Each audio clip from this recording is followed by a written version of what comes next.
Good morning, beloved. Nice to be back Thursday afternoon. We got a dusting of snow on the ground yesterday, and it is cold. Woke up to 23 degrees. I'll tell you, I've been trying to build myself up to this goal that I've set for, well, those of you who are joining me, of the 10-minute cold shower, which is going to come up tomorrow. And I have to say that I'm a little bit dismayed. I pushed it up to 5 minutes this morning. And goodness, it was cold. There seems to be a difference between 4 minutes, 3 or 4 minutes, and 5. I found it to be exceedingly cold, and I thought when I stepped out of there at 5, I was pretty happy to be out. Are you coming, Mama? It's not Friday yet. It's not Friday yet. Goodness, if I spoil you, you will never stop coming down here. So you'll have to wait. You just have to wait. This is as good as I can do right now. I don't know what it was, but I thought I had it mastered, and but it was difficult. I was really cold after that 5 minutes. So I don't know, man. I told you I'm going to do it, and I'm going to do it, but it's going to be well, I should stop saying. I don't want to talk myself out of it. I'm just going to have to suck it up and do it. But 10 minutes is a long time, and I've started thinking of ways I could weasel out of it by maybe turning off one of the 2 shower heads. You know, we have 2 shower heads in our shower. But I'm just going to do it. We're going to have to do it. I put my hand to the plow. I know a lot of you are, well, I don't know, Colton, what the temperature is. I can just tell you that it's cold. It seemed to me, you know, as we talked about this yesterday, this is such a head game. There's so much psychology involved in this. And when I was about the 4 minute mark, no, I was at the 3.5 minute mark, started to feel sorry for myself. And I made the mistake of getting out of my routine and just focusing on what was in the moment. And I looked at the timer up on the windowsill, and I had 1:29 to go, and it about tore my guts out, tore my heart out.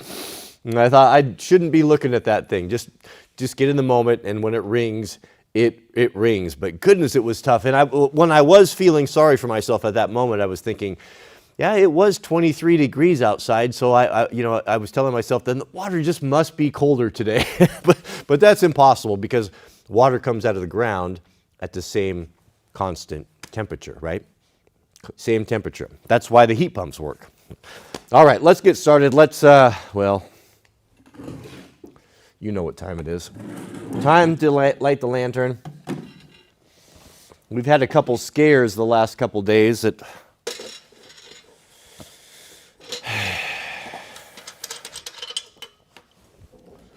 at least we're beyond the spilling of the fuel, right? At least we have that. Thank goodness for the old school funnel, that newfangled funnel that we tried. I think that was the reason we were having all of the difficulties. This, of course, is a dual fuel lantern. They claim it runs just perfectly off unleaded fuel, and it does. It does. There's just a bit of a learning curve here. All right, the first obstacle. I think of that Top Gear episode every time I'm filling this. It was one of the specials.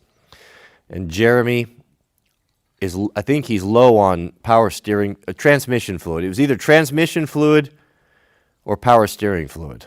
I can't remember which one. And he's concentrating, just like I am right here, and he's pouring it in there. And James May says, you're watching a man operating at the extreme limits of his ability. First hurdle.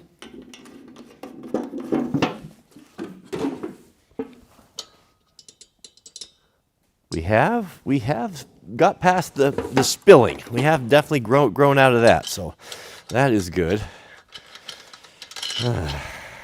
It seems that the colder it is out here, maybe the more temperamental the infernal machine is. Heading into Portland today.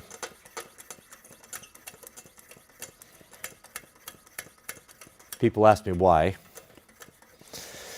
And the reason why, we've been invited to a wedding. And it's a formal wedding. And when you show up to a wedding, if you are a proper professional homeowner, then you show up with a suit and tie. Well, I'm not much of a suit and tie guy, but I think it's important that every man have a suit. You should have a good suit. You should save up and have one done. And have it tailored, for goodness sake. Some of the suits I see you guys putting on, look like you're wearing your dad's clothing. You want to, it's important that your clothing fit.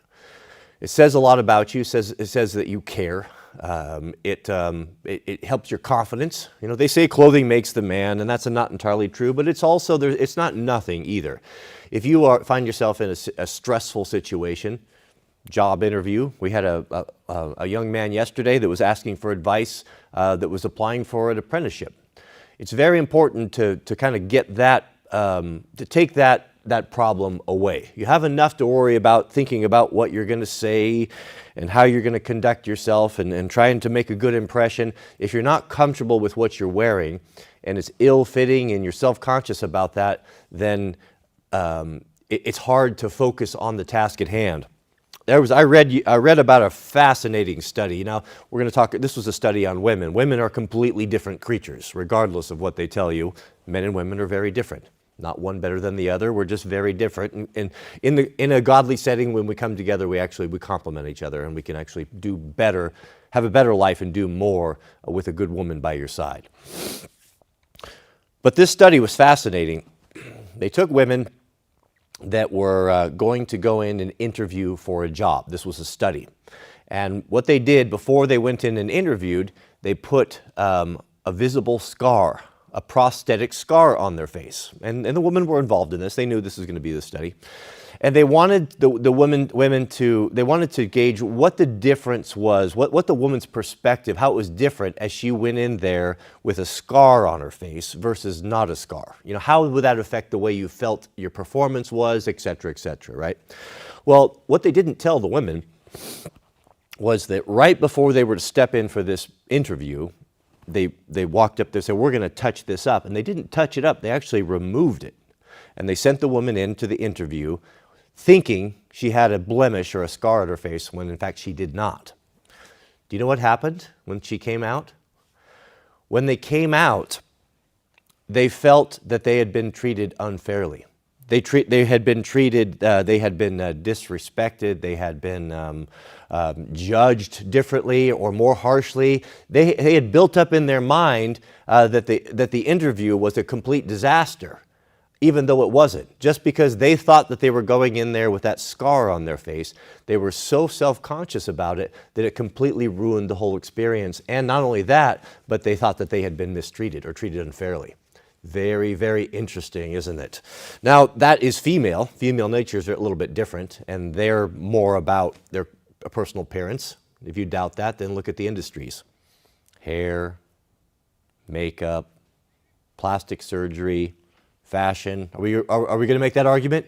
No, we are not. Look at their clothing. Their clothing is very different than our clothing. Our clothing as men are usually subdued colors of a sturdy and heavy fabric because we want utility. We need things to protect us when we're working. We want things that are not particularly going to show the dirt, that are going to be reliable, durable, going to last a long time when we invest our money in it. We don't want things that are just going to be going out of fashion or go out one time and hook up your trailer and tear it because the fabric is of poor quality. It's going to have functional uses. It's going to have shoulders that you can move in and cut that way. We're going to have big utility pockets where we can put our EDC gear and all these things, belt loops, practical, right? Purely practical, unless you're a homo, right? But purely practical for use. Where our female friends, little tiny pockets that have no count, bright, shiny fabrics, how to draw attention to yourself. We're just very different creatures, for sure. We better focus on the task at hand here. Already I'm twisting tails. Already getting into trouble. Did I pump this thing up yet? Oh yeah, I can feel. I think I over-pumped it.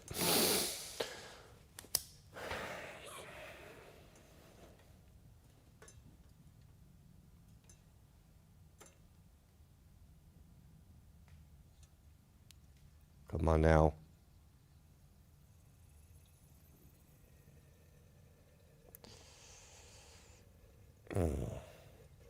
Come on now.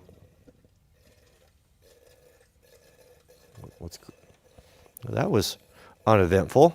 I'm getting the touch. We didn't have a near explosion this time.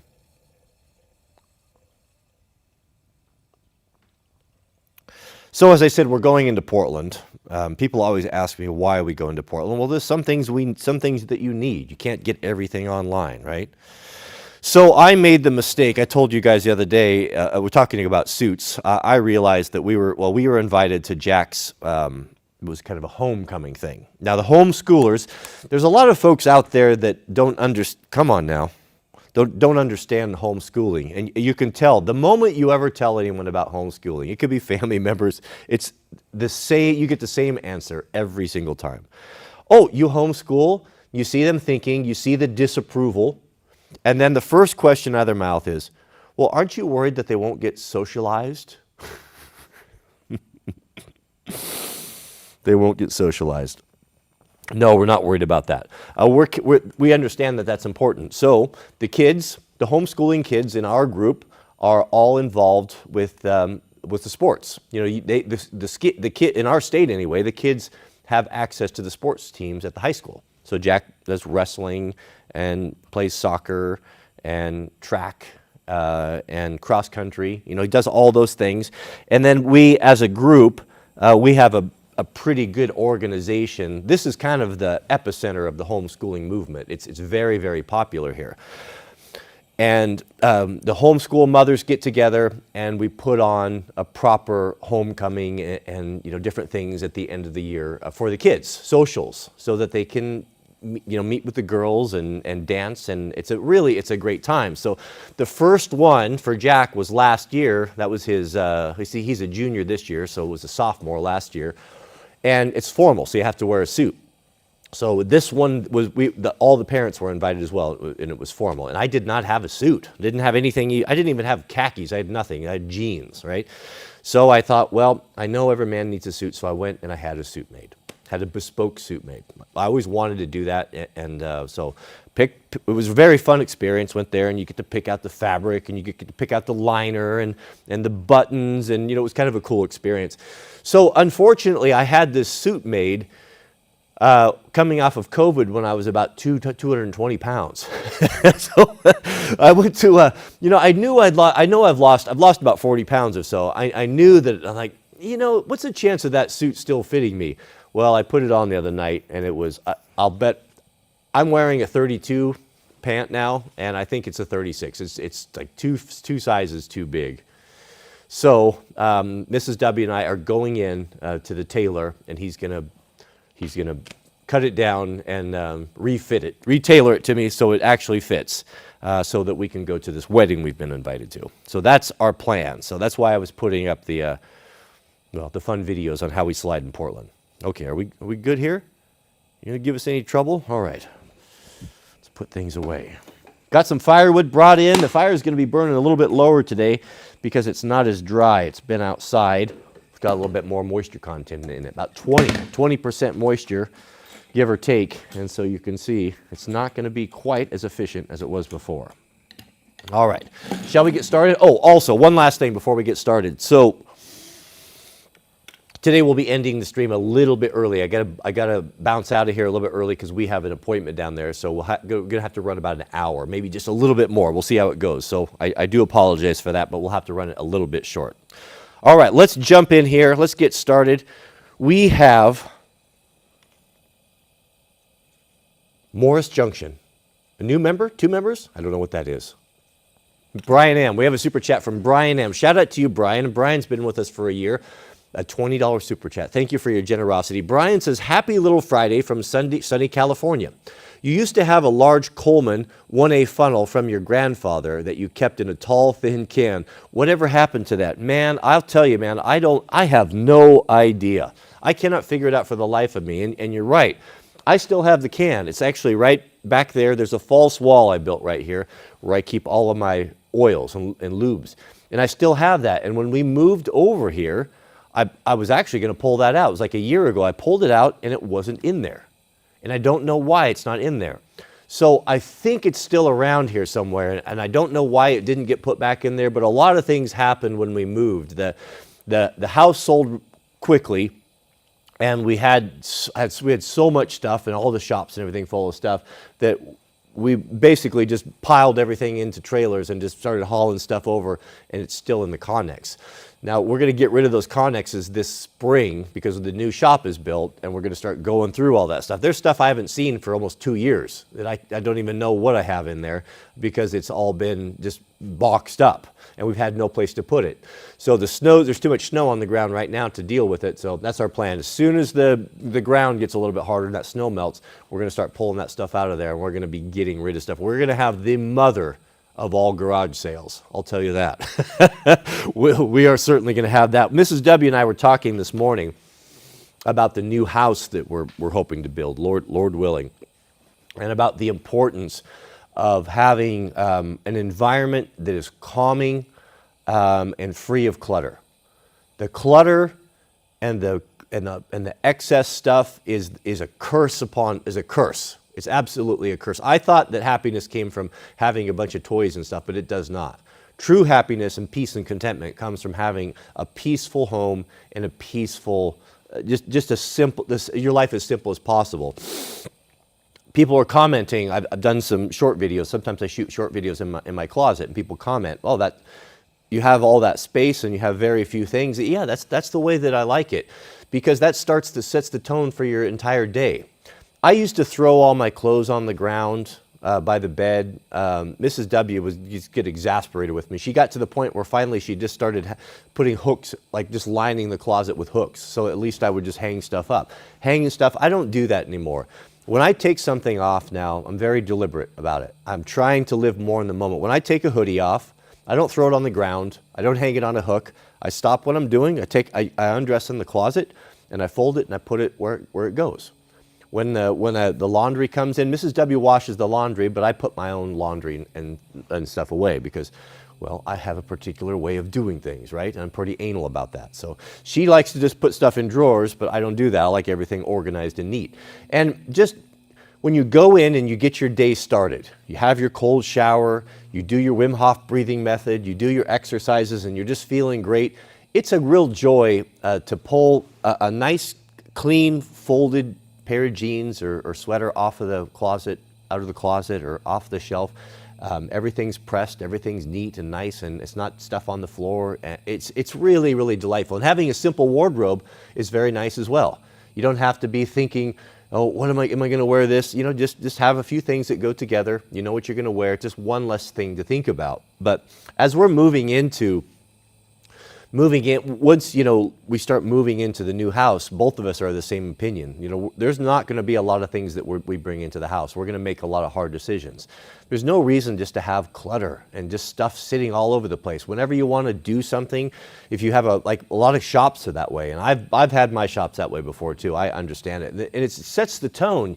Let's say you're in a good mood, and you think, man, I need to go out there and change the oil on the truck, right? And you're thinking it's on a Saturday or a Sunday, whatever. And you're like, yeah, that'd be nice. I'll go out there and take my laptop out there and listen to some Wranglerstar videos while I'm doing it. And then you come out there and you just got garbage everywhere. And as soon as you walk into that environment and you see it, it's just depressing. You're like, oh. You don't know where your tools are. You don't know where your filter wrenches are. And then you go, I thought I had some oil around here, just to find that you're 1 quart low. And now you're jumping in the truck and you're aggravated. You got to run down to Napa. It just that's how it works. It sets the tone for the entire day. Now, there's even a biblical principle, I think. This may be a bit of a stretch, but a biblical principle for being neat and orderly. And don't give me the nonsense that cleanliness is next to godliness. That is not in the good book. That's something someone said. That's not in the book. But the example that I would give you is that when Moses brought the children of Israel out of Egypt, now they were in slavery. They were in bondage to the Egyptians there for 400 years. Multiple generations that were even born in captivity. And you can imagine, as a slave class or in bondage like that, there probably wasn't a lot of emphasis put on education, right? Why would you want, as the Egyptians, why would you want to educate a people that was a slave class for you, that was a working class for you? No, you want to keep them dumbed down. You would want to put fluoride in their water and that sort of thing, and make sure that their food wasn't healthy, and et cetera, et cetera, et cetera. Give them degenerate media and programs to watch that go against everything that God teaches and family values. That's the sort of thing that you would do to a slave class, right? So when he led them out, basically, I think the majority of them, if I had to assume, were the aptitude of a child, uneducated or ignorant. Maybe not a child, but certainly ignorant. So they had a lot to learn. They had a lot to learn when this massive horde of people is being led out into the desert, and God gave Moses very specific instructions on how the camps were to be set up, and how the sacrifice was to be set up, and how the collecting of firewood, and how the judging of problems and difficulties was. They were basically setting up a government. But the thing that really sticks out to me is that when God gave them instructions to set up their camp, he didn't just have everyone set up camp willy-nilly all over the place, and some tents over here and some tents over here and chaos and all that. No, everything was done neatly according to rank and file. You can go, if you want to look at pictures, of course there's no photographs from that day, obviously, but there's a lot of artist renditions taken from the scriptures where you can see the layout of the camp. You can see how the tabernacle was laid out in the Holy of the Holies, and how the Ark of the Covenant and all those things, and the ladles, and it's very, very interesting. But the thing that you'll notice, that I noticed, was that everything was laid out very neatly in square grids, rank and file. There's a reason for that. God likes order, and he instructed his people to do that in that time, and I think that's important for us to be that way, to have it to be neat and orderly. It sets your mind at peace, and it's the way to do things. It's just definitely the way to do things. We have a super chat. Well, we have a new member, Machine Guy. Welcome, good to have you here. I recorded, just for you members, I have a special video that I'm going to drop for you guys this afternoon that you'll enjoy. Members only. I just it's in the can, and I'll upload it on our way to Portland. So that'll be there for you. So shout out to you and welcome. Thanks for joining us. We have a super chat from Trent Gonzalez. Trent, welcome. Shout out to you. And Trent says, what's your thoughts on the Pentecostal church? Men's facial hair, the clothing standards for men and women, and so on. Yeah, that's a very good question, an interesting question. Is it important for men? Should we have clothing standards? Should men wear particular things? Should Christian men or men of the way wear something to distinguish themselves from the world? Man, that is a hot topic, and I don't know that I'm the expert on that. We can see back in the day, so if we go back to the 66, we're always safe if we go back to God's word, not man's opinion.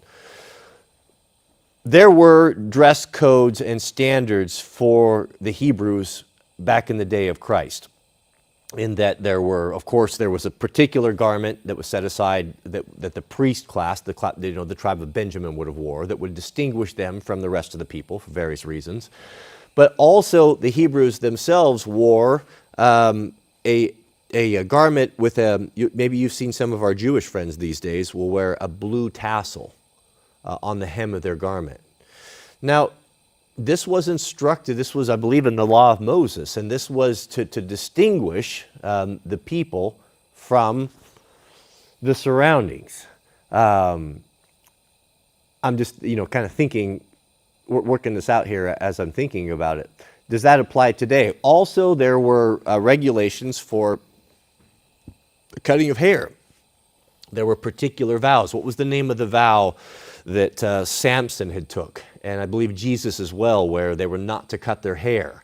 And there was, I forget the name of it. So there are different examples of this. Now, my concern with this, I don't have a problem with that. If you as a believer, and I have some folks that I'm acquainted with that are people of the way, that are devout people of God, and they have adopted this blue fringe. They wear this they have it on hooks, and they actually sent me a couple of them. And because they're reading that from the Old Testament, and they've adopted that habit. And I don't see any harm in that whatsoever. I think it's kind of charming, and if you were a fellow follower of the way, and you understood this, and you saw another guy in the street, and he was wearing the blue ribbon on his belt loop, you would have to assume one of two things: either he's a Jewish, or he's a follower of the way that is adopting some of those traditions. And maybe there'd be a benefit to that. I would never fault a guy for doing that. Also, you see folks, a lot of the more conservative, our conservative brethren, like our Mennonites and our Amish, they have a very distinct, almost a uniform or a costume, for lack of a better word, that distinguishes them. And of course, the facial hair is part of that, and the women typically wear hats or dresses. We've all seen that. It definitely distinguishes them. Also, I think we're pretty safe on biblical grounds of the importance that men should dress like men and women should dress like women. I think that there should be a distinction drawn, and the blurring of lines, like we see in today's society, is basically an FU to the teachings of the Bible. It is saying, no, we know better. We're going to blur those lines. There is no difference. So there is that. So I think that's important. As far as what other people do in asking my opinion of what the Pentecostals and other men and facial hair, that's just not for me to judge whatsoever. And I wouldn't judge them. If you come to the realization you think that it's a biblical principle, that it's important that you maintain your facial hair, that you don't pray with a head covering, or your wife, that she should always pray with a head covering, there are folks that read this literally and they adopt this. I would not fault anyone for doing that, trying to do what they know, what they think is best and what would please God. Now, the problem with that, and what happened to the Pharisees, is that you can take it to an extreme, where you can try to make yourself look so ridiculous, not so ridiculous, but so different, and try to draw attention to yourself in your costume or your funny hat or your prairie dresses in 2023. You can get to the point where it just becomes ridiculous, where you're not really, I don't know that you're doing this out of love, other than you're just doing this to virtue signal, or to put off the impression that you're better, or more righteous, or more holy than other women who don't do that. It's really a slippery slope, and it's just not an easy thing to answer, or not anything for anyone to say.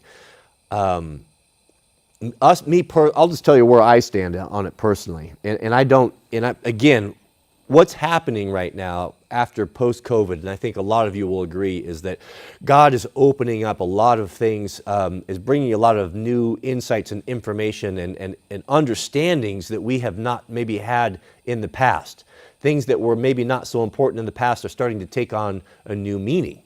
So if you're plugged in at all, you'll realize very quickly that a lot of followers of the way, traditional Christians, are looking back and starting to adopt even some of the feasts and the celebrations from the Old Testament. Well, that's very contentious right now. There's a lot of folks, Messianic Christians and such, that are keeping these feasts, and they're making the argument, and they have a very valid point, that I'm kind of researching and looking into myself. I'm on the fence on this. I don't really know which side to go with it, but I just want you to be aware of it. And it very well may be, I may come to the conclusion or the understanding, and you as well, that, we have been missing, we should have been keeping these feasts all along. The Pentecost, the unleavened bread, all the day of, all of these things that the Jews have been keeping.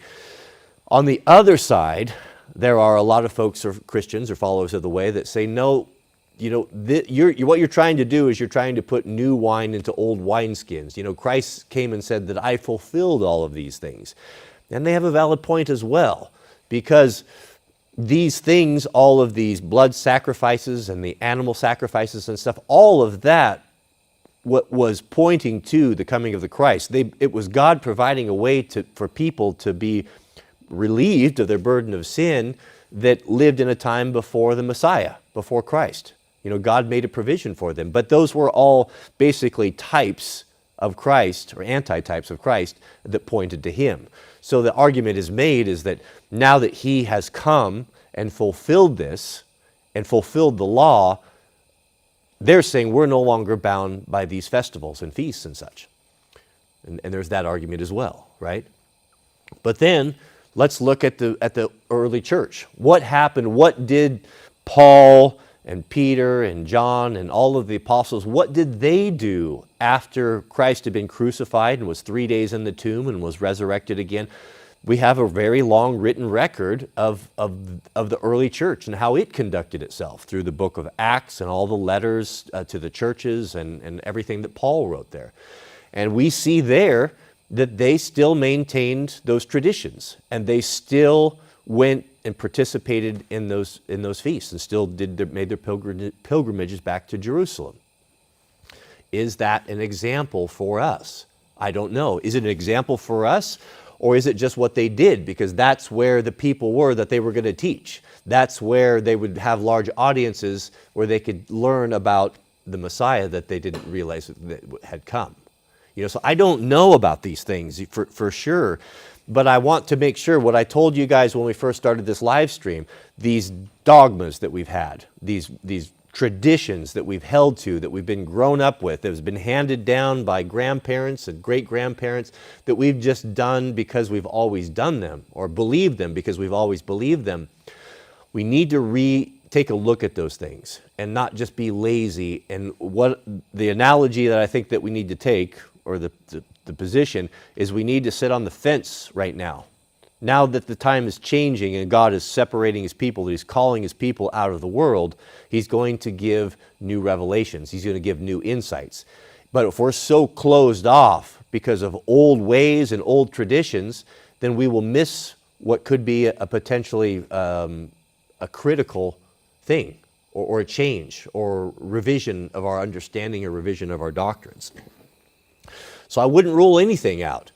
Is it a sin? Is it an offense to God for men to shave their faces? Maybe. Maybe. God made us, he wants to see a distinction.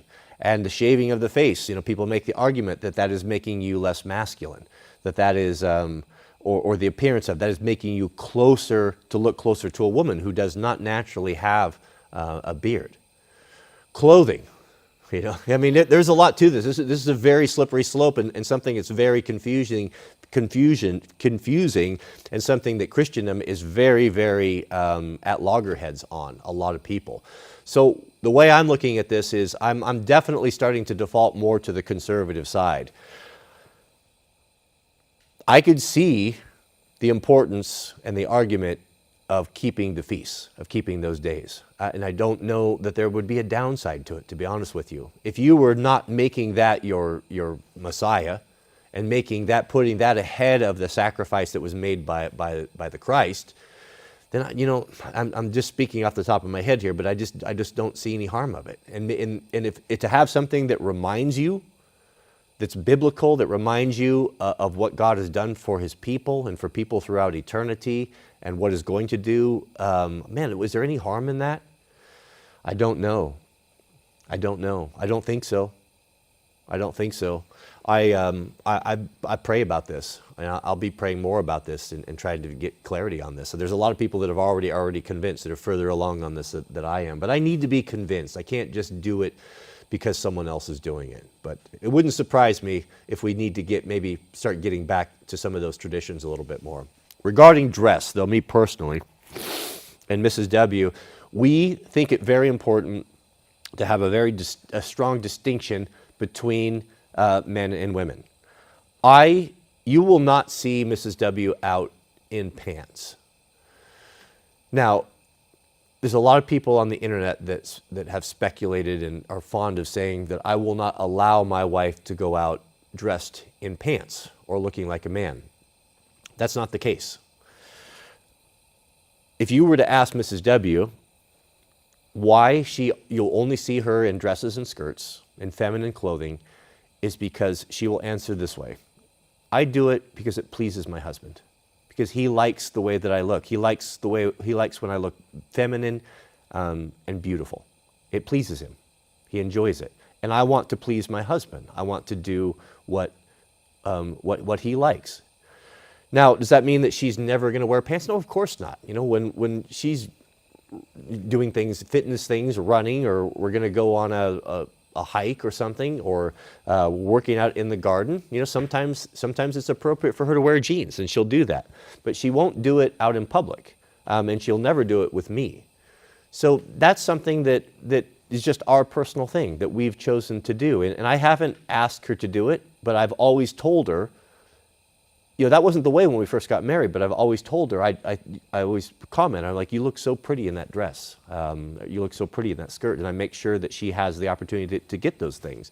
And she enjoys it as well. So, that's kind of the way we work it. And and I do the same thing. If I have something, she doesn't like me to wear anything brown. She doesn't think I look good in the color brown. It really bothers her. Well, I had a whole bunch of brown stuff, when we first met. And am I going to that doesn't make any sense. I'm going to wear it anyway, even though you don't like it? No, of course not. You got rid of it. Throw it away. Get rid of it. And I wear the things that she likes. I wear clothing that she likes, so, that they're practical within reason, right? But we try to please one another. And the interesting thing that more conversations have been started with Mrs. W. We actually call it, her wearing skirts and dresses, we call it her dress or skirt ministry. Because people notice, she's very involved with the community. She sits on the board that does this, and she's involved over here, and she's working with the school, and she's all up in with the debate and judging, and she's everywhere. She's one of those people that does everything all the time, and she has a really great disposition, a very sunny and happy personality that it attracts people, especially women. What happens every single time she goes out or gets involved with one of these things, multiple women will come to her privately and ask, I notice you only wear skirts. You only wear dresses. I've never seen you in pants. You always look so pretty. You always look so feminine. Why is that? Is that a religious thing? Or, they're asking about that, right? And she says, I wear these things because my husband likes to see me. It pleases my husband. And they're shocked by this, especially when she's with leftist feminist women. They're just appalled by this. But what I notice is if they continue to stay around, they start wearing dresses and skirts and such. And it's it's a very powerful ministry. That is the way that she has the ability to influence and preach and spread the gospel without ever saying a word about it or ever thumping Bibles or anything like that, right? She preaches it by her example, by the way she conducts herself, her poise, the way she keeps herself, and the way that she always has good things to say about me. Another thing that we do, I know you're not asking, I'll tell you anyway, because we have a good marriage. We've been married almost 20 years and we don't fight. We get along. It's not perfect. We've had some arguments before, but never anything nasty or anything terrible. We always have a policy. If we don't agree on something, we'll stay up until it's put to bed. We will not until it's put to rest. We will not go to bed angry or at opposite, having a problem with each other. And the other thing that we always do, that we've made a covenant with one another, a vow, is we'll never ever have a negative thing to say about each other out in public. Never ever. And that's not the case with most women. And I don't spend time with women. I'm not interested in being around women. The only woman I'm going to want to be around is my wife or my daughter, my immediate family. I'm not interested in being around other women. What do I have to talk to about women, right? Women should be with women. Men should be with men. This idea that men and women can be friends and together, I don't think so. The only people that say that, not all, but for the most part, are simps that hang around women, pretending that they're friends, hoping that they could pick up some scraps, hoping that they could be there to move in on there. If you're a woman watching this and you think that I'm wrong, if you think that if you're single, you think that all of your male friends that you have that are so close and coworkers that you stay in touch with and go and do things with, if you think that I'm not right about this, call them up and ask them if they would be interested in going out on a date and see what they say. You'll have your answer. They're hanging out for a reason. If they didn't think they had access, they wouldn't be hanging around, because we don't have anything in common. If you're a masculine man, I mean, the things that I do and I'm interested in, and my passions and desires, I don't have any conversation, anything to talk about with any women. We just have very different interests.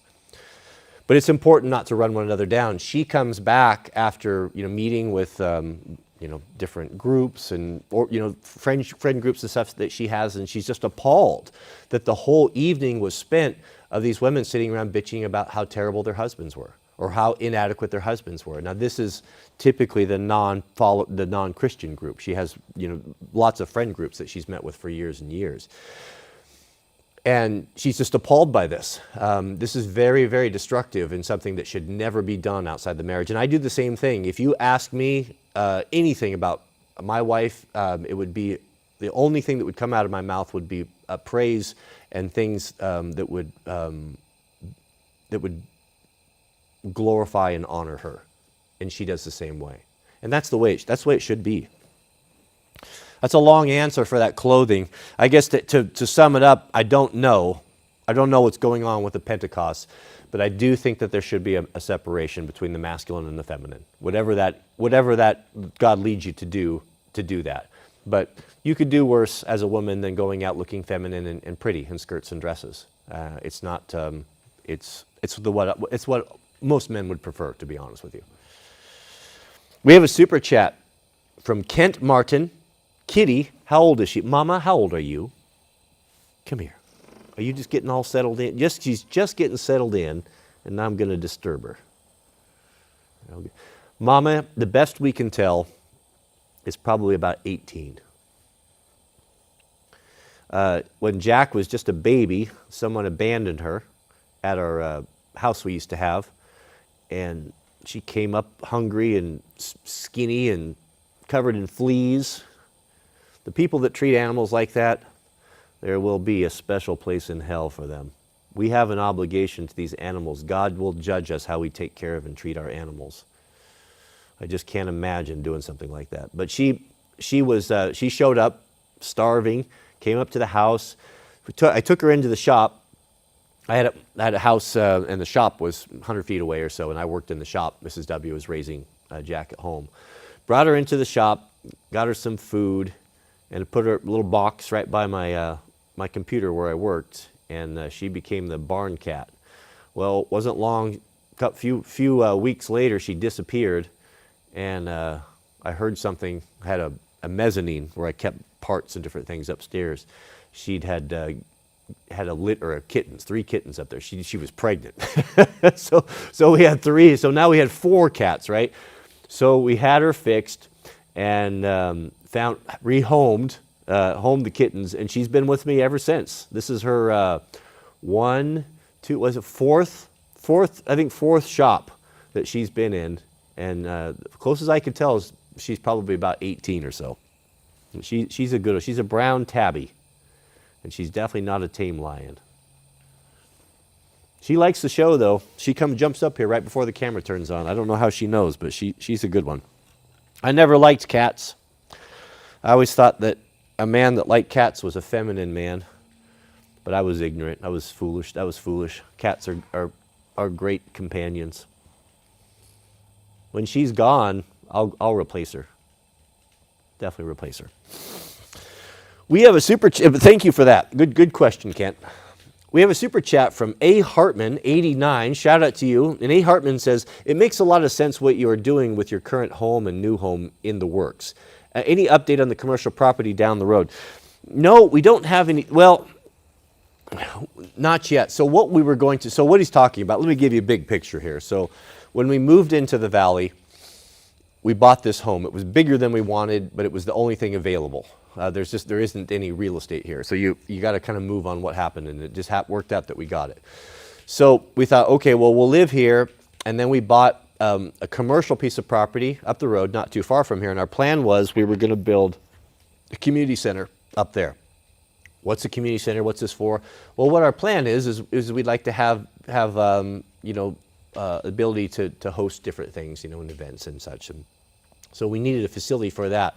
Even though the house is probably big enough to handle that, it's important to us that we maintain a separation of our personal private residence, our private home, from whatever we get involved with this community center. So that was the idea, we would do that. Well, the more we lived in here, the more we dislike living in such a big house and trying to take care of it. You almost need a full-time staff just to take care of the thing. It's kind of silly. And we like to be together as a family. And Jack's, we have to you have to call him on the phone when you want to come down for dinner and all. So we're just not happy with the house. We don't want to live that way. We don't want to live in a small, like a 2,100, 22 square hundred, just a normal house, right? Normal house. So once we realized that, we got to thinking about it, and we had also purchased a piece of land right to the east of this one that connected it. We share the property line that we thought it was for sale, and we're like, well, we'd like to buy that so that we didn't want someone to build a big house right there, right there on our land. So we didn't really know what we were going to do with it. So we came up with the idea, well, how about instead of building a community center, since we've already got this big house and it's already here and everything's perfect and a big kitchen, and it would just be ideal for what we want to do, why don't we just build ourselves a small house and we'll move in that, and then we'll make this thing the community center. So that's what we're moving forward on, right? So we'll see. So as far as the commercial place, I haven't done anything. I put a road in last year. We got the water. I got the water brought in, water meter, and cleared a bunch of the trees out and opened it up to kind of see what we have. And we thought, we had some interest in maybe some folks that were interested in putting a small, like a summer food carts, a couple different food carts, like a taco truck and different thing. And it is zoned commercial, and there should be plenty of place to park there. So we might do something like that. So I don't know yet. I don't know. But we're moving forward on the house plan in this area right now. So we kind of did a 180 on that. But thank you, A. Hartman, for that. Good question. It's always important, I always forget there's new folks here when we're saying these things and talking about these plans, and they're like, well, what are you talking about? What's going on here? So I do have to reiterate that from time to time. Jamie, welcome back. Good to see you, Jamie. Jamie and new member, welcome. I have special content for the members today. I did a video on my personal, when I go to Portland, a detail, my Portland loadout. So that'll be loading up for you guys. And Jamie writes, at what point did you decide to have hired help? What went into that decision? Always good to hear from you. Take care. Cody, take care. I need help. So to run a channel of this size that puts out this much content, usually most content creators will have a staff of 5 or 6. Editors, personal assistant, there's lots of stuff that goes on. Media people, all that sort of thing. Mrs. W and I run this completely by ourselves, just without any help from anyone else. To do that, you have to have help. As I told you, the house is big, the grounds are big, the facility's big, we have multiple buildings, we heat with wood, et cetera, et cetera, et cetera. The big house is a lot to maintain, et cetera. So that's why my manservant, Jariah, who I'm so fond of, he's a good man. He's been with us for a long time. He worked for us at the old place, and it just helps out 4 days a week. He works from Monday through Thursday, and whatever needs doing. He's always doing stuff around there. He works for Mrs. W probably more than me anymore, but he helps with the firewood, and we work together a lot too. If we're going to go do something, we will do it together, Jariah, Jack, and I. He helps run errands. He'll go and go to Costco. Mrs. W, not only does she run the back end of the channel, but she also homeschools 2 children full-time and is involved in competitive debate, judging, also is helping with the local community and sitting on, or helping with boards and, different things. So she's got a lot of things going on as well. She's really, really busy. So it just helps with all of those things, that busy work, running errands, going to Costco for groceries, changing oil on trucks, helping with the firewood, just all of the fixing things, things breaking all the time. I have a lot of machinery and equipment around here. So it's just impossible. It would be impossible. It would run me ragged to death. I did it for a long time by myself, but it's to the point now that it's just too much work. Used to be able to do running a YouTube channel was a little bit easier. You could just do regular videos, but now you've got a live stream and you have to do short content and you have to do long form content, et cetera, et cetera, et cetera, and all the things that go on the back end. So that's kind of why. So Jariah comes in and he doesn't have any real particular job. It's just whatever we need help with is what he does. And he's just indispensable to us. He's was a gift from God for sure. Plows snow. You know all those things. Him and I do a lot of the same things, but he's even just perfect example. It's just so helpful around here. I took my snow bike trailer out of town, well, I guess it was last month or so, and somehow, on the trailer jack, the jack that lifts the tongue up, they've got they come down and they've got a little shoe that sits on there, and it kind of a skidder deal. Well, perfect example what a good man Jariah is. I got back and I realized that was missing. I don't know if it'd fallen off or I don't know. I don't remember hitting anything, but it was gone. And I just thought to myself, it's just another one of those things, just the myriad things that come up that need to be addressed, that take your time, to go research it. What's the jack? What's the diameter? How do I find the right one? And all that. I had looked at that a couple days ago and thought, made a mental note, I've got to order that, just one more thing on my mind. Well, I walk into the house yesterday, and Jariah has his own workspace, and he's got a computer right there. And right up on the screen, he had seen it as well. He'd seen that and had ordered it, done the research, found out what it was, and it was ordered and was on his way. That sort of thing I cannot put a price on. It's so valuable to me to have someone that's just helping, looking around. He helps bring the firewood in. When he comes in, he starts the fire for me in the morning so I can work on editing. And it's just a lot of different things like that are just necessary. But even with that, we still put 12 hours a day in, Mrs. W and I both, when everything's said and done, if not more. We have a super chat from MK. Welcome, MK. MK writes, why do you not eat pork, and so if Jesus declared all clean food in Mark 7:14? God bless you. So if you're talking, I'm going off of memory here. Someone tell me, one of the middlemen, throw in the chat, are we talking about Peter's vision? Is that Mark 7:14? Look up Mark 7:14 and just put 7:14 down and Peter's vision, if that's what we're talking about, because I think that's what he's talking about. And that's always the argument as to why it's okay to eat unclean food. Cats, salamanders, shellfish, pork. That's always it. Here's the. I'll tell you. If you read on a little bit, so the story he's referencing is that Peter. This is to put it into time and place. This is after Jesus was crucified, three days in the tomb, and resurrected. And now we have the apostles with the commission to go out and to spread the gospel. Right.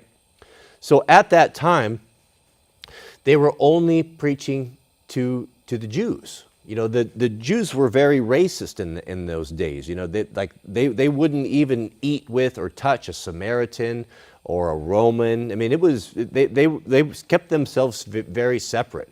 And even after that, the idea of the early church, the idea of teaching them about their religion was laughable. They wouldn't even have considered it, right? So the story about Peter's vision. So Peter's up on a rooftop and he's praying, and God gives him a vision. And in this vision is a sheet is lowered. And in the sheet is all full of unclean animals, things that would violate the Levitical law from the Old Testament. All the instructions that God, Peter's vision. Thank you. That's what I thought it was. That's what we're talking about. All of these unclean things, everything that from the law of Moses that the Hebrews were taught, don't eat those things. They're not fit for human consumption. God has said that those are unclean. There are clean and unclean, and all of the regulations were laid out there. The cloven hoof and chewing the cud and all those things we're familiar with, right? So Peter's in vision, and this comes down, and all of these unclean animals in this thing, and the word of the Lord says, Peter, kill and eat. And Peter says, not so, Lord, I'm not going to eat those filthy things, swine and pig and salamanders and snakes. From the time I was born, I've never ever violated myself with unclean food, right? Comes down again, Peter, kill and eat. He's just, and the sheet is taken away, and he's sitting there marveling. He just can't figure out what in the deal is going on. What is that about? Why would God tell me to eat something that he's commanded us for thousands of years to avoid and not to eat? Well, this is where the problem with folks that use this as a theology or try to use this as a gotcha is they stop reading right there. Would we agree context is important? Context is very important, right? So let's read on. Let's read on. What happens if we read on to the next verse? Now we know, or we should know, that all of these divisions in the Bible, these chapter and verses, that's not in the original text. It all was continuous. It was all seamless. This was added years later by, I forget the name of the guy that originally did this, which is fine because it's very handy. It's a lot easier to give chapter and verse if you were trying to look something up than rolling out a giant scroll, right? Can you imagine? So what happens next? Peter's wondering about this vision, about killing and eating unclean food. Someone's at the door. Who is it? Was it Cornelius? Who's Cornelius? Is he a Gentile? Yes, he's a Gentile. God moved upon this man and told him, I want you to go to this place. You're going to find Peter, and he's going to teach you something. He's going to teach you he's going to tell you of the gospel. This was the very first time that God opened up the gospel to the Gentiles, to the non-Jews. And if you read on, you'll see that happen. This was the first time. And what God told Peter when he said, I'm not going to eat this. This is unclean. And God says, what I have made, what was unclean, I'm paraphrasing here, what has been unclean, I have made clean. And the people who don't understand or trying to make the argument about eating non-clean food will use this as an excuse to eat anything they want to, and that's not what was intended. What he's talking about is that what now is no longer unclean is the Gentiles. This was the moment that God opened up the gospel to the Gentile nations, that they were now able to receive salvation through Jesus Christ. And who's knocking at the door? A Gentile and his family. Ready, there, sent from God to hear the gospel for the first time. Peter, for the very first time, is opening up the gospel to the Gentiles. This is what that vision is about. I mean, to look at it as a food, as this vision being about food is. I mean, I don't mean to insult anyone, but this would be like this is a very childlike understanding of the scriptures. You don't have the big picture. You're not seeing what was going on. You need to read on and see what the context is. That's what it's about. God's never changed the Levitical laws. The Levitical laws are not there as some arbitrary test of obedience. The Levitical laws, the food laws, are there because these things are not healthy for us to consume. Look into pork. Look at is it trigger? What's all the parasites and the nasty stuff inside of the pork? These are not things. These are scavengers. Shellfish, crabs, lobsters, pigs, things like that. They were never intended to be eaten. Snakes, horses, cats, lions. I mean, these things were never intended for food. That's why even on the ark, a lot of people think 2 by 2, the animals, do you know that on the clean animals there were 7 by 7? Cows, sheep, goat, those sort of things, the cloven hoof, the split hoof that chews the cud. That's what this is about. This is always, it's always funny that people use the Mark 7:14, Peter's vision, as an excuse why they can eat all of these unclean foods when it has nothing to do with that whatsoever. It was about the gospel being opened up to the Gentiles. But that's all right. Now you know. We have a new member, Porky Pie 07. Welcome. Good to see you here. And Dr. Pepper, MD, member for 2 years. We have a super chat. He says, how sharp is your 940 today and the kitchen knives? Well, they're very sharp. Last night for the member stream, I better have it in my pocket. Oh, I did. You caught me slacking. Why did I even reach for it? I got out of my routine this morning. I shot some short content in my closet, and I pulled it out of my pocket for a reason, and now I don't have it. It's quite sharp. So last night we did a member stream where we broke out the Russian knife sharpener. And I did. I got Mrs. W's knife sharpened. She came down there and started cooking, and I looked at her, and I looked at all the mess, and I thought, well, I got it all out. I better get it done. So while she cooked a very delicious supper, we visited, and I sharpened her knife. So they're very sharp. And I have to warn her because she gets used to them being dull. And I tell, be careful with these things. They are absolutely lethally sharp. And keep the sweet loaf away from them. Thank you, Dr. Pepper. All right. Well, thank you for the reminder. I am going to have to bounce here. We've got Mrs. W and I have an appointment in about 2.5 hours. We have to go into Portland. So keep us in your prayers. Keep us in your prayers. All right, gentlemen. Well, thank you. I appreciate you guys hanging out. I appreciate the super chats and all of your time. You pay for these things with your time. I've been so encouraged. I've been so encouraged from all of the private messages that I've been hearing. I'm also very encouraged and excited of how many of you folks are participating in the cold showers. I cannot put into words, beloved, the benefits of this.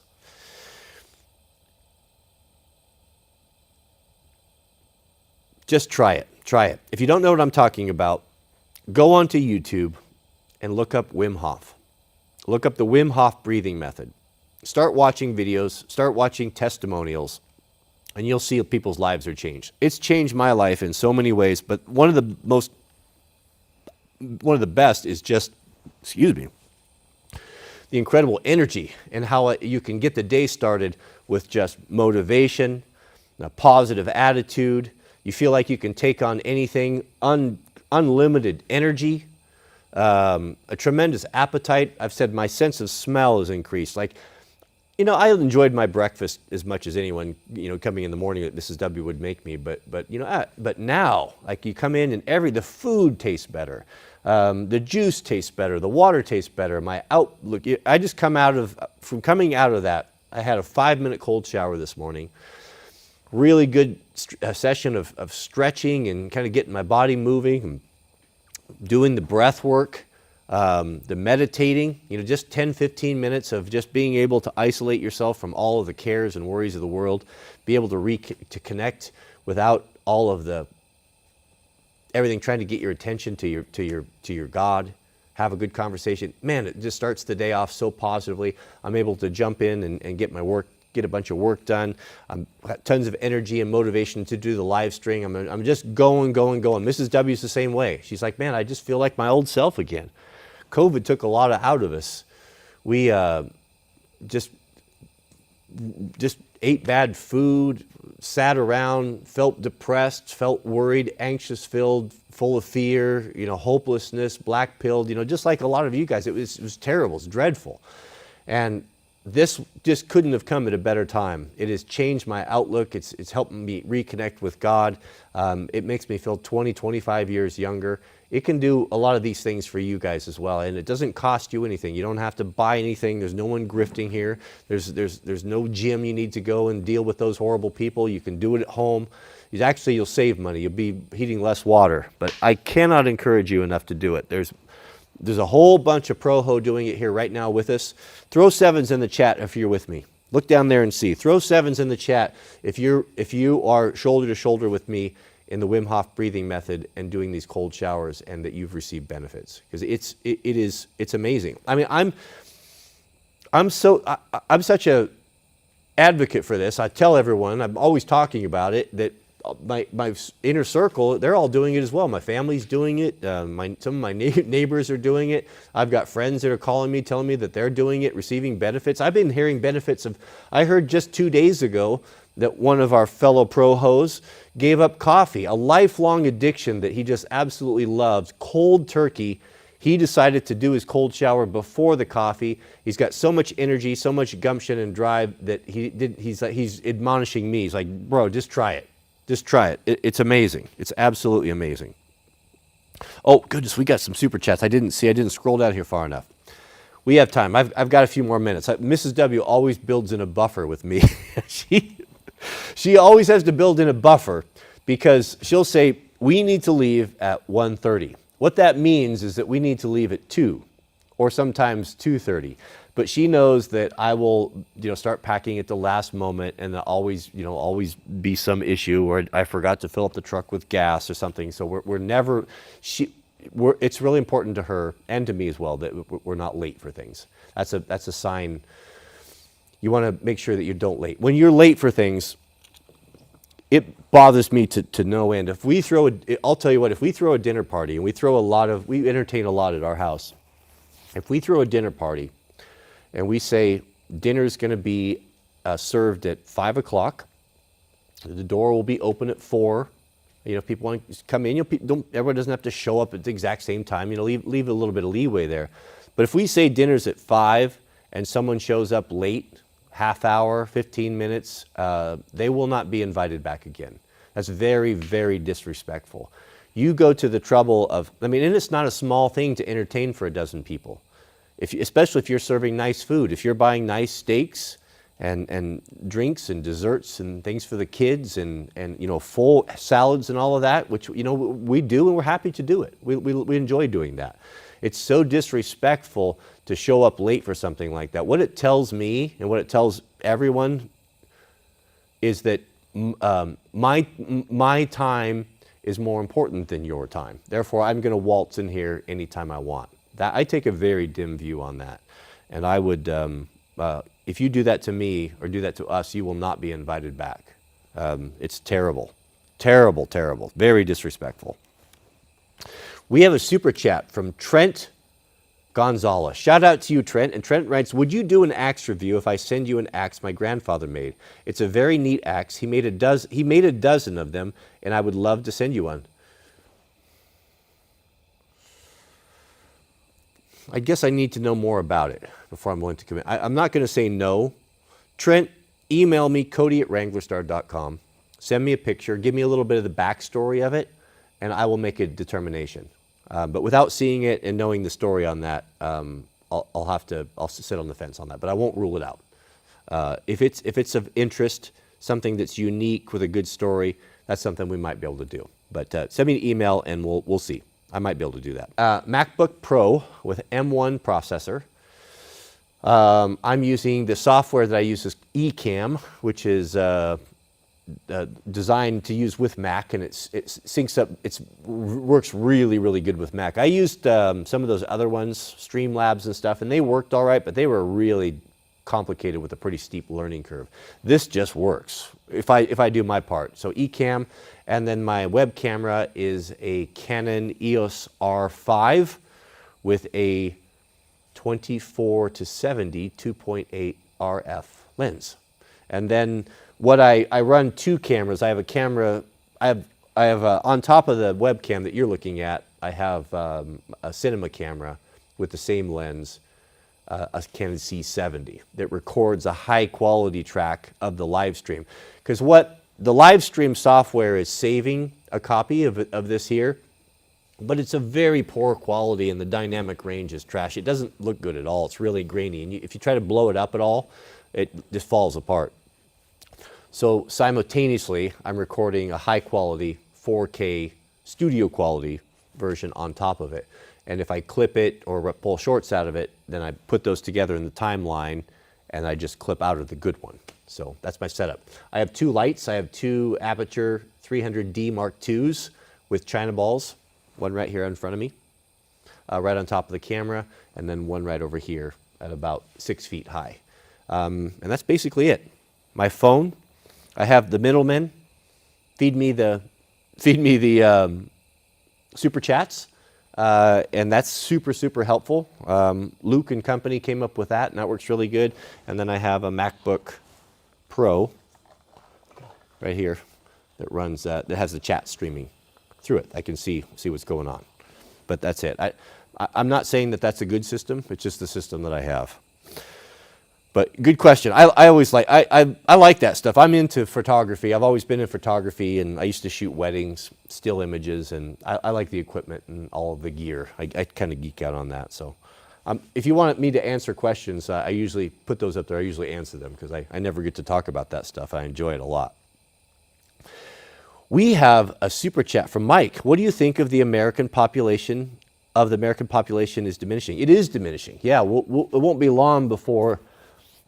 If the only reason why we haven't reached the point where we're losing ground is because of the open borders that our friends from the South are infilling for the lack of of births. Yeah, I mean, I blame feminism for all of this, of women delaying, putting off having families, wanting to go and do putting their careers before putting the careers being more important than putting. It's not just them, and we're all to blame for it. But that's really the direct result. So what do I think about it? I think that it's happening. It's happening in all of the Western world, in all of the first world countries, where we get to the point beyond where we go below replacement. So it's just the way that it is. Should be no surprise. And it seems to be that there's been an attempt to cull the population with current events. As I said at the beginning of this, through different procedures and different. You know what? I have to be careful. I'm on slippery ground right here. But I can tell you the government is not your friend. Interesting that the German tanks are rolling into Russia again, isn't it? Do you know your real history? Some people say that the Germans didn't lose World War II. Look into that. We have a super chat from Wade. Welcome, Wade. Nice to have you here. Wade says, listening in from here on the docks of Charleston, South Carolina. Good seeing an example of a simpler life is still possible in this world we live in. Yeah. Well, I'm trying to get back to that simpler life, I assure you, Mr. Wade. Yeah. As I've alluded to in the past, I never had any money growing up. I was hand to mouth and didn't ever come from money. And so when I achieved some YouTube success and money comes with that, all of my childhood dreams I fulfilled with toys and motorcycles and snow bikes and tools. Because that's kind of the cycle. It's a very common cycle for people who've never had anything and then come into something, and then you realize, oh, life is worse now. I got more troubles and more worries, and I'm not any happier. Actually, I'm worse off than I was before. I have less peace. I sleep less, and you realize that, and then you go to the extreme of the other end, which I'm endeavoring to do now, where you start to live an austere life and you're just content with fewer things. The motto of the future is less but better. A lot less things. I have 4 pair of pants instead of 40. 4 pair of pants, but they're good pants, high quality, that will last me probably 20 years or so. And it just simplifies my life, and that's where we're going. But it will be, hopefully it will look simpler. It will look simpler, but thank you. Good to see South Carolina being represented. North Carolina is always fond of telling me that they're better than South Carolina. And I don't know which is the truth or not. Maybe you guys can give me some. And is South Carolina, is that East Coast man? I'm thinking it's not. I'm thinking North Carolina is not East Coast man either. I hope not. Hope not for your sake.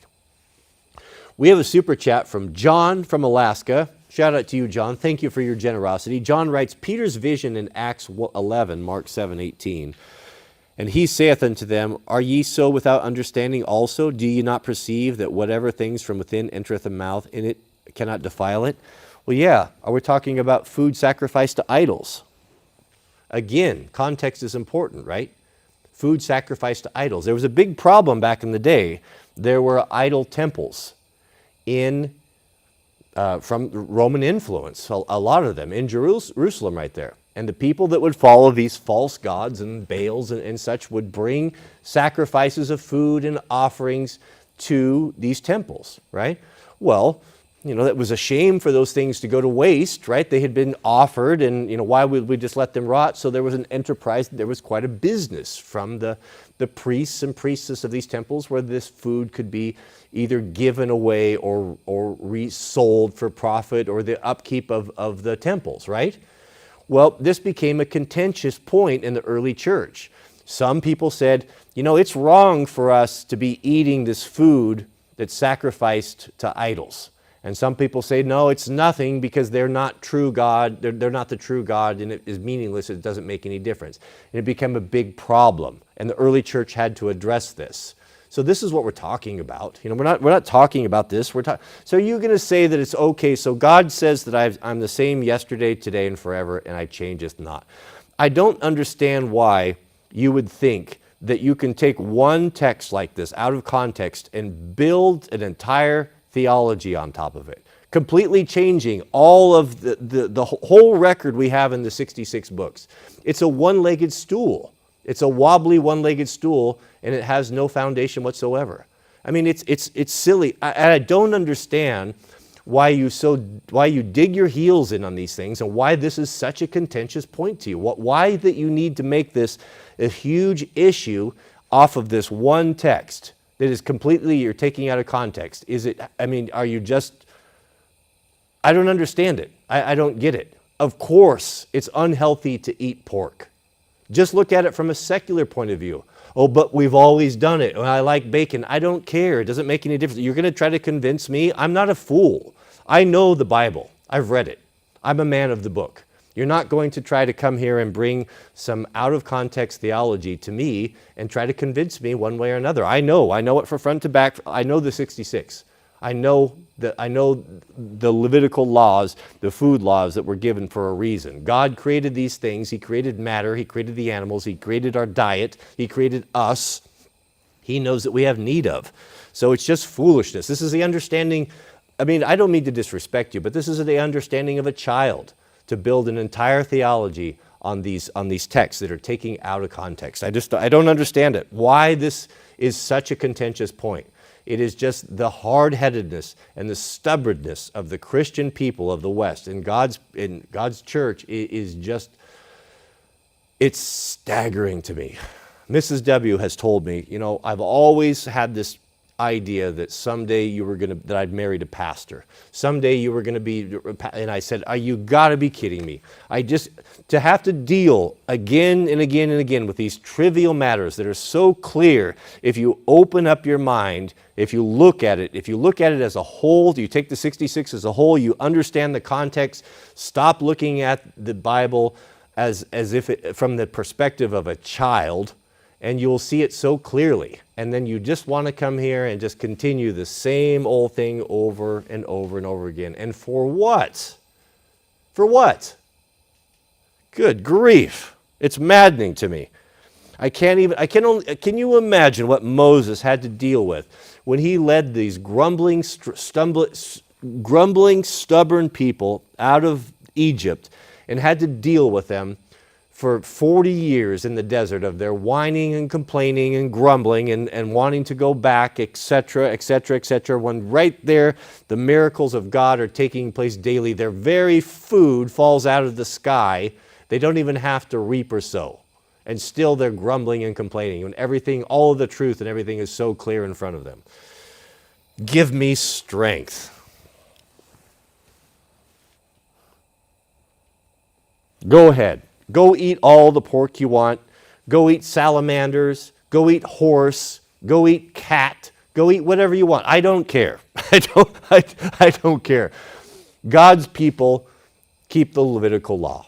And if you haven't done it, it's just because you didn't understand, but now you understand. I did it as well. I grew up with it as well. Did you think I wanted to give up pork sandwiches and bacon and eat Christmas ham? Of course not. Good grief.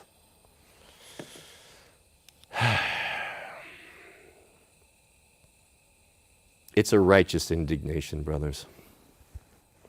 Pray for me.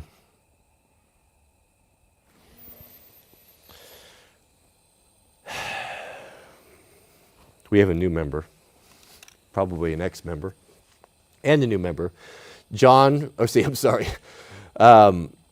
Nick Wolfer, and 3-month member. I'm sorry, I'm ranting here. He says, Cody, I'm completely new to Christianity. Can you lay out a very basic start to finish summary and basic belief? I began reading Mere Christianity. I could, and I will. Can I do that right now when I have to get ready to go? I can't, but I do. Just come back, and this is a thread. This is the gospel, and how God's plan for us, and what our job and our work is to do from this day forward in the future, and for the soon coming of Christ. I am convinced. Of course, no man knows the time or the hour, and if anyone says that they do, they're a liar. Nobody knows, but we can see the sign of the times. And from my understanding, it seems to me that it's quite possible that the world, the second coming of Christ could happen in my lifetime. Now, I know people have been saying that for a long time, but I believe that to be true. So even if it's not, we're to act every day like it's our last. That's the only safe way we can do it. So that's going to be the common thread of this. The reason why I'm doing this, I don't want to do daily live streams. I don't want to be pinned down by having to be at one place the same time. It goes against the whole life I've built of having a life of independence, of freedom. This locks me down in a way that I've tried to avoid. But the reason why we're here is for this, is to get this message out, because it's not being put out. I'm so aggravated and so frustrated by the weakness and the ineffectiveness of the modern church. It's useless. These eunuchs that are pastors up on the pulpits that are spreading lies and nonsense and bad information and building theologies on top of sand just gets my goat. And when you see, it gets to the point where you got to come out and say something about it. If no one else is going to do it, then I'll do it myself, damn it.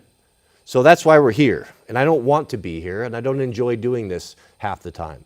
But we're here to do it. We have a work to do. It's important. And who am I to argue against God? He wants me to do this. He wants this live stream, and this is going to be a real central figure of it. It's not completely that. We don't need to be it. Religion, we don't want religion. Nobody here wants religion. We want to be religious.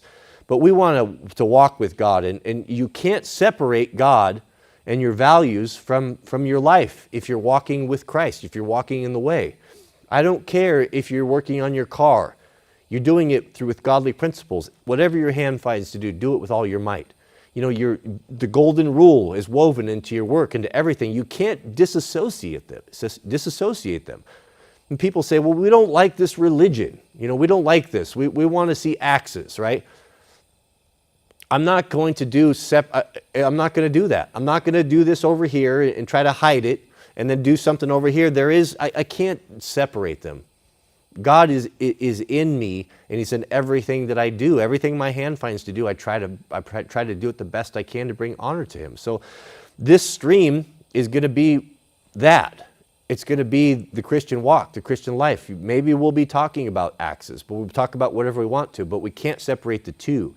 So what I'm telling, and I'm not yelling at you, I'm just frustrated from our one-legged theology friends, is that will come through. Just be here, and if you can't be here, the live streams are up on the channel. You can go back and rewatch them, and I will endeavor to paint that big picture.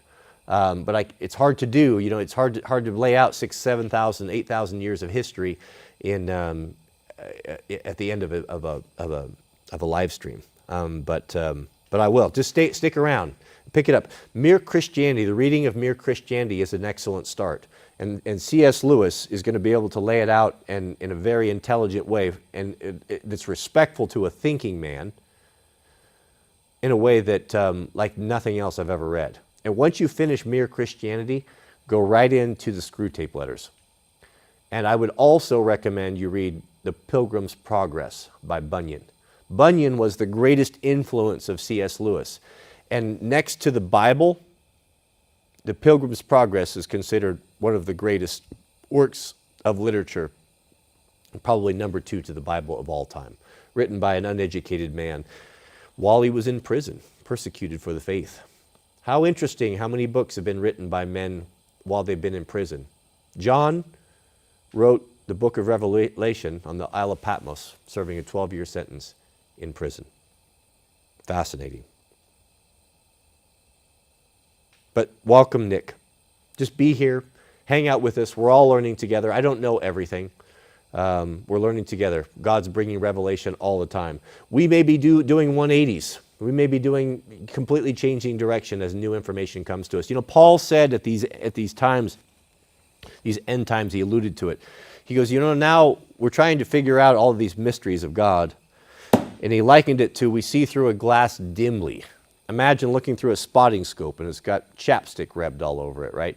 Yeah, I can see it's, maybe some green, that might be a tree, brown, maybe that's an animal. Hard to say, we see through a glass dimly. But in the end times, this glass that we see through is God is snapping it into focus. So a lot of things that were kind of nebulous and hard to understand, hard to pin down, I think those revelations are starting to come. So that's why we want to not be dogmatic about traditions and things we've always done, because we may be wrong about that. I'm probably wrong about it. You think I've got it all figured out? I don't. We're here seeking truth. And we don't need to be going back to the old things that have already been figured out. I mean, to waste time on that is foolishness. Some things that we just understand, they're not important anyway. You want to be healthy? Don't eat pork, right? You want to be healthy? Don't eat horse and cat. I mean, it's not a difficult thing. We have a super chat from Ranger Rob, Country Living. Shout out to you. Welcome. Ranger Rob says, are you planning any new livestock in the future? Goodness, probably not. No, I'm not doing livestock. I have other things to do. We live in a valley where there's a whole bunch of livestock. We have, the whole valley's organic, so we have multiple dairies. We buy all of our beef right from our neighbor. This doesn't have any nasty stuff in it. We get our chicken eggs from the dairy, our cheese, our milk, raw, all that stuff, unpasteurized. It's right strictly from the source, right from the valley, organic. We know the people. We have the people that we get the food from. We have them in our home regularly. So that's a wonderful thing to have. I do what I do, and they do what they do. And if it comes to the point where, where time gets hard and we need to, the food supply is interrupted, something like that, then I'm hoping that I'll have something to provide that will be barter or exchange, whatever that may be. Maybe it's equipment. I have skills, different abilities. I can hunt, I can dig trenches, I can fix houses, fix roofs. There'll be an exchange of labor for these things. So there's no point of me trying to do this when the other guys are doing it so much better, and that I could hopefully offer something to them in exchange if it comes to that. But for now, we just buy directly from them. I'm not a farmer. Thank you, Ranger Rob. Bless you if you are, as that's not my calling. All right, this will be the last one. I got to take John from Alaska. You're the last one. I got to get out of here. Mrs. W is going to be knocking on my door here any second. John writes, just to be clear about Mark 7 text concerning food, I wasn't trying to support it, simply wanting to clarify. Love hearing your thoughts. God bless you. I'm sorry, John. I didn't mean to direct my righteous indignation towards you.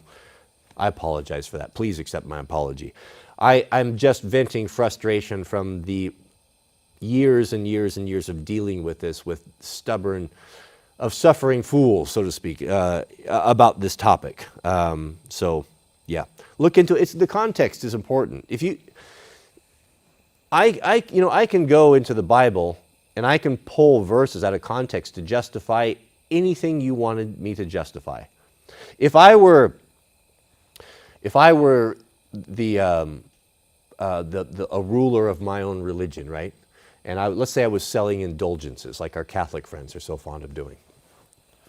And someone came to me and said, I would like to do thus and so. Can you find in the good book, can you find justification for me to do thus and so? Well, how much you got there? Well, I've got 10 cows. 10 cows. Okay, let me see. Come back in a week. Let's see what I can do. I go through the scriptures. I pull something out of context. I'll pull it up right here, right where it says. Give an example.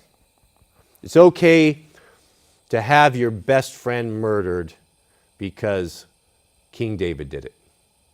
Right there. It says right there. That's what he did. A man after God's own heart. This was King David, not a man after God's own heart. He did this, so you're well within your means to do that. I mean, that's the type of foolishness we're talking about here. Of course you can do that.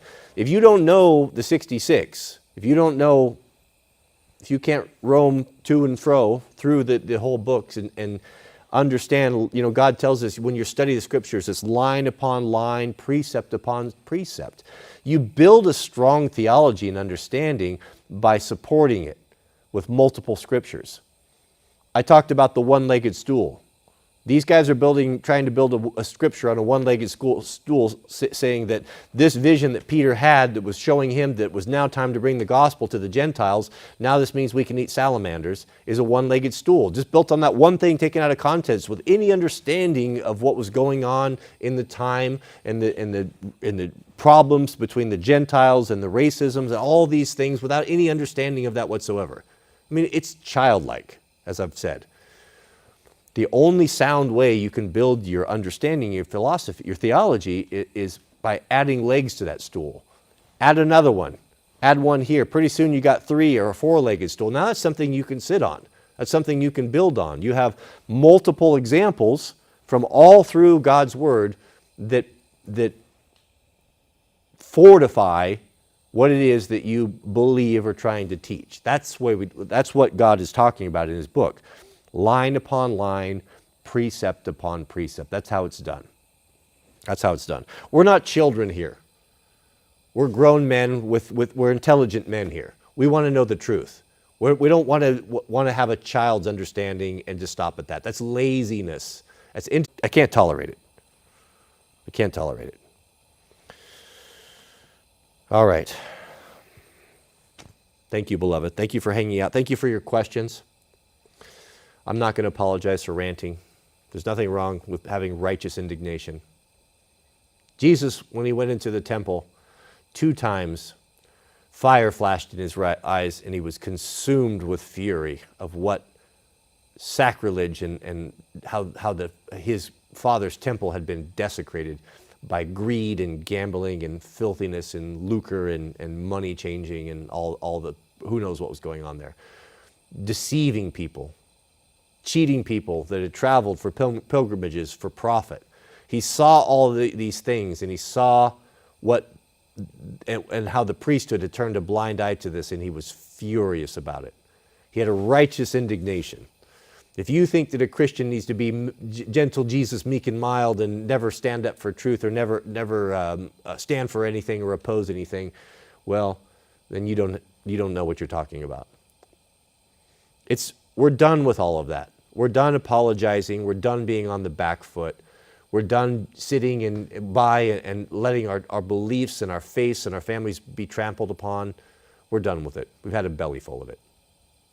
And because no one else is going to step up, because the church has failed us, because the Christian leaders have failed us, then the work falls into the hands of the layman, and that's you and me. And if we don't do it, then it's not going to get done. So here we are. We don't want to be. We'd rather be doing other things.